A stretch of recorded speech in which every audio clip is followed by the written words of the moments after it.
Hello दोस्तों, स्वागत है आप सभी का।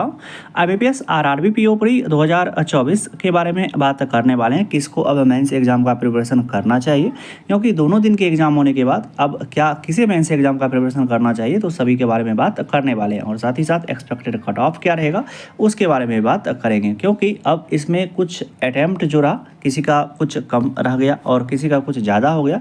अब बच्चे इसमें कन्फ्यूज हैं कि हमें मेंस एग्ज़ाम का प्रिपरेशन करना चाहिए या नहीं, कि मेरा प्री ही नहीं क्लियर होगा तो मेंस एग्ज़ाम का प्रिपरेशन क्यों करें। तो बात भी सही है, तो उसी के बारे में थोड़ा डिटेल से बात करने वाले हैं। ज़्यादा समय नहीं लेंगे, तब पर भी आप लोग वीडियो पूरा देख लीजिएगा। और चलिए दोस्तों, अब ज़्यादा समय नहीं लेते हैं और सबसे पहले एक छोटा सा बात आप लोग से करना चाहते हैं कि अगर वीडियो अच्छा लगेगा तो एक लाइक वीडियो को दे दीजिएगा। और चैनल पर नए आए होंगे, बराबर वीडियो देखते होंगे, वीडियो पसंद आता होगा तो चैनल भी सब्सक्राइब कर लीजिएगा।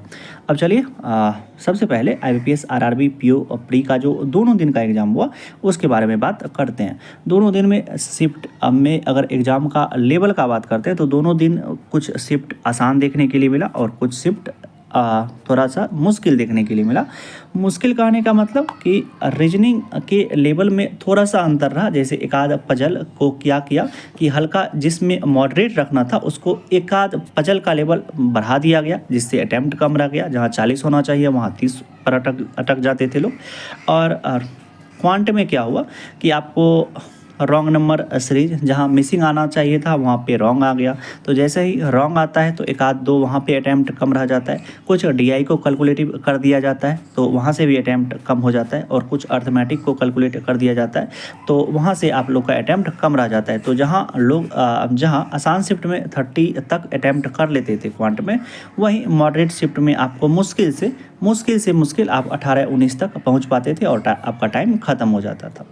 तो अब बात करते हैं कि किसे मेंस एग्ज़ाम का प्रिपरेशन करना चाहिए। तो इसमें दो तरह के बच्चे होंगे, जिनका एग्ज़ाम आसान शिफ्ट में पढ़ा होगा और किसी का एग्ज़ाम हार्ड शिफ्ट में पढ़ा होगा। और तो कोई कैटेगरी के बच्चे होते नहीं हैं, क्योंकि एग्ज़ाम या तो आसान होगा या हार्ड होगा। और एक होता है मॉडरेट का। तो इस यहाँ पर जो हम बात करने वाले हैं कि अगर आपका एग्ज़ाम ऐसे शिफ्ट में हुआ है और उसकी वजह से अटैम्प्ट कम रह गया कि आपका जो, जैसे अगर किसी शिफ्ट में रॉन्ग नंबर देखने के लिए मिल गया, कुछ DI कैलकुलेटिव आ गया, आपको सिर्फ अप्रॉक्सीमेशन का 5 ही क्वेश्चन देखने के लिए मिला, क्वाड्रेटिक आपके शिफ्ट में नहीं था, तो ऑब्वियस सी बात है कि सभी का अटैम्प्ट कम ही हो जाएगा और आपको नॉर्मलाइजेशन का बेनिफिट मिलेगा ही मिलेगा। तो इसी को कहते हैं कि अगर आसान शिफ्ट डिफ़िकल्ट शिफ्ट भी है और आपका अटैम्प्ट कम भी रह गया है तो आपको नॉर्मलाइजेशन का अच्छा खासा बेनिफिट मिलेगा। लगभग 6 to 7 नंबर तक भी नॉर्मलाइजेशन होता है और कभी कभी तो 10-10, 12-12 नंबर तक भी नॉर्मलाइजेशन में आपको बेनिफिट मिलता है। IBPS में बहुत सारे PO में IBPS PO में देखे हुए हैं कि आपको 10 से 12 नंबर तक का फर्क आ जाता है नॉर्मलाइजेशन में। तो इस चीज़ को ध्यान में रखिएगा।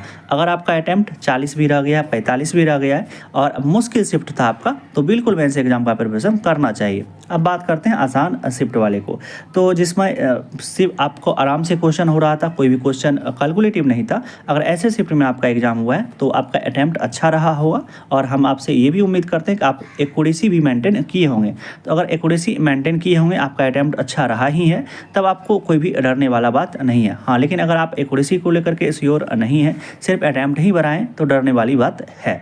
तो हमने सभी चीज़ के ऊपर बात किया कि और किसे मेंस एग्ज़ाम का प्रिपरेशन करना चाहिए। तो आसान शिफ्ट वाले को तो अटैम्प्ट अच्छा हुआ तो उन्हें तो करना ही चाहिए। और अगर मुश्किल शिफ्ट में आपका एग्ज़ाम था और इसलिए आपका अटैम्प्ट कम रह गया, 40 ही रह पाया, 40 से 45 के बीच में ही रहा, तब पर भी आपको मेंस एग्ज़ाम का प्रिपरेशन करना चाहिए, क्योंकि अगर आप एक्यूरेट होंगे तो निश्चित ही आपका प्री क्लियर हो जाएगा। और जब प्री क्लियर हो जाता है, उस समय जिस समय रिजल्ट आता है उस समय मेंस एग्ज़ाम का ज़्यादा टाइम बचता नहीं है।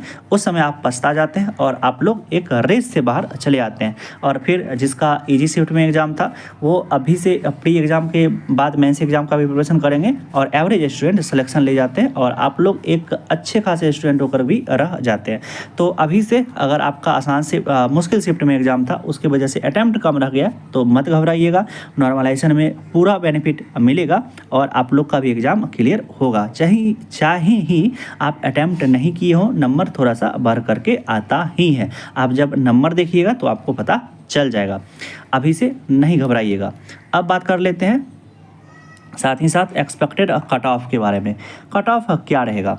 तो जैसा कि दोस्तों इस बार अगर पेपर का लेवल का बात करते हैं तो जैसा प्रीवियस ईयर था वैसा ही कुछ देखने के लिए मिला। प्रीवियस ईयर भी क्वांट अच्छा खासा मॉडरेट था, इस बार भी क्वांट मॉडरेट है, लेकिन सेक्शनल टाइमिंग की वजह से अटैम्प्ट पर फ़र्क आया हुआ है, तो कट ऑफ पर भी फ़र्क देखने के लिए मिलेगा। तो निश्चित ही जो प्रीवियस ईयर का आपको कट ऑफ देखने के लिए मिल रहा था उससे आपका कट ऑफ नीचे आएगा, और साथ ही साथ प्रीवियस ईयर से इस बार ज़्यादा वैकेंसी भी है, तो कट ऑफ डाउन जाने की बहुत ज़्यादा संभावना है।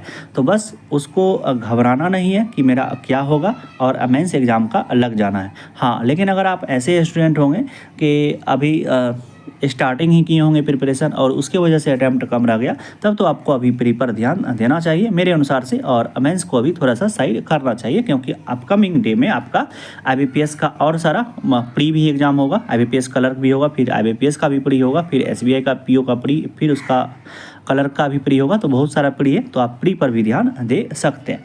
तो चलिए दोस्तों, सभी की चीज़ के बारे में बात कर लिए। अब रहता है कि स्टेट वाइज कट ऑफ, तो थोड़ा सा और एनालिसिस हमें करने दीजिए, उसके बाद हम आपको स्टेट वाइज कट ऑफ भी बताएंगे। तो चलिए दोस्तों, वीडियो को यहीं तक रहने देते हैं, मिलते हैं इसी तरह के किसी एक दूसरे वीडियो में। तब तक आप अपना ध्यान रखिए। Love you, bye bye.